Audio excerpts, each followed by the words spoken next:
मित्रांनो, लाडकी बहीण योजनेची केवायसी सुरू झालेली आहे आणि केवायसी करत असताना जेव्हा आपण येथे आधार नंबर टाकतो, कॅप्चा टाकतो, मी सहमत आहे यावर क्लिक केल्यानंतर OTP पाठवतो, तेव्हा अशा प्रकारचा एरर येत आहे. Error unable to send OTP.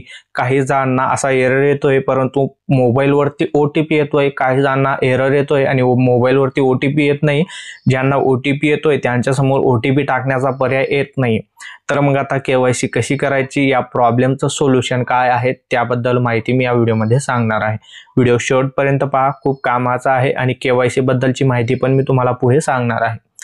तर हा एरर काय येत आहे, तर आजपासूनच केवायसी सुरू झालेली आहे लाडकी बहीण योजनेची आणि केवायसी करण्यासाठी खूप साऱ्या लाभार्थी महिला आजच केवायसी करण्याचा प्रयत्न करत आहेत आणि पूर्ण महाराष्ट्रात एकच वेबसाईट असल्यामुळे वेबसाईटवरती आणि वेबसाईटच्या सर्व्हरवरती खूप सारा लोड येत आहे आणि आधार नंबरला लिंक असलेल्या मोबाईल नंबरवरती OTP येत आहे आणि बॅकएंडला इथे आधार कार्डची वेबसाईट काम करत आहे आणि नॉर्मली वेबसाईट डाऊन असते. आणि आज जर का लाडकी बहीण योजनेमुळे खूप सारा या वेबसाईटवरती लोड आहे लाडकी बहीण योजनेच्या तसेच आधार कार्डच्या वेबसाईटवरती, त्यामुळे अशा प्रकारचा एरर येत आहे आणि सर्वांनी समजून घ्या.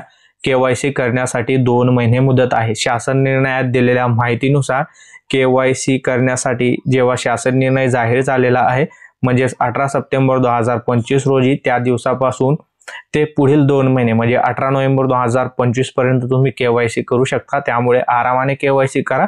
घाई गडबडीत आता चुकीच्या पद्धतीने केवायसी करू नका. केवायसी कशी करायची त्याचा एक पार्ट मी टाकलेला आहे आणि हे पाहू शकता तुम्ही केवायसी कशी करायची त्याबद्दलची माहिती या ठिकाणी दिलेली आहे.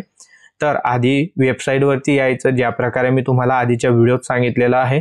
त्यानंतर जे बॅनर दिसेल त्यावर क्लिक करायचं आहे आणि तेथे तुमचा आधार नंबर टाकायचा, जो कॅप्चा मी सांगितला तो टाकायचा. त्यावर OTP येईल आणि OTP सेंड होत नाही आणि OTP टाकल्यानंतर येथे चेक केलं जाईल की तुमची केवायसी आधीच झाली आहे की बाकी आहे. जर का आधी झाली असेल तर केवायसी आधीच पूर्ण झाली आहे असा संदेश तुम्हाला म्हणजे मेसेज डिस्प्ले होणार आहे. जर केवायसी बाकी असेल तर आधार क्रमांक लाभार्थ्याच्या मंजूर यादीत आहे की नाही तपासला जाईल.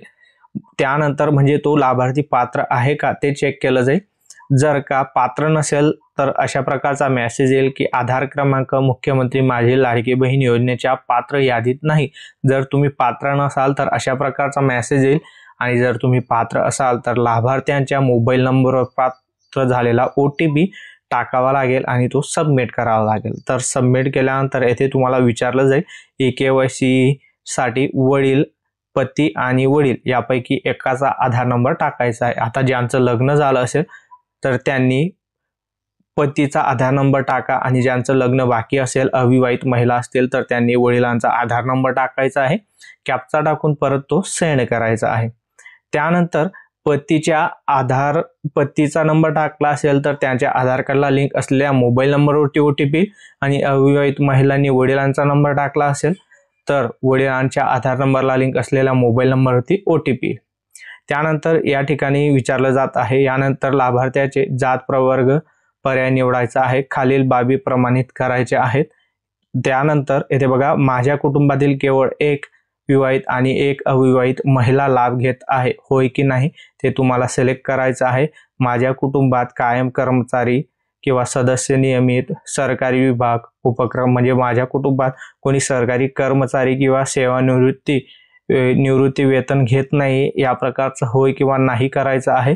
आणि येथे चेकबॉक्सवरती क्लिक केल्यावर सबमिट करायचं आहे आणि तुमची KYC पडताळणी यशस्वीरित्या पूर्ण झाली असा तुम्हाला संदेश प्राप्त होईल आणि मग तुमची KYC प्रक्रिया ही पूर्ण होणार आहे. अशा प्रकारची KYC प्रक्रिया आहे. ही गोष्ट लक्षात ठेवा.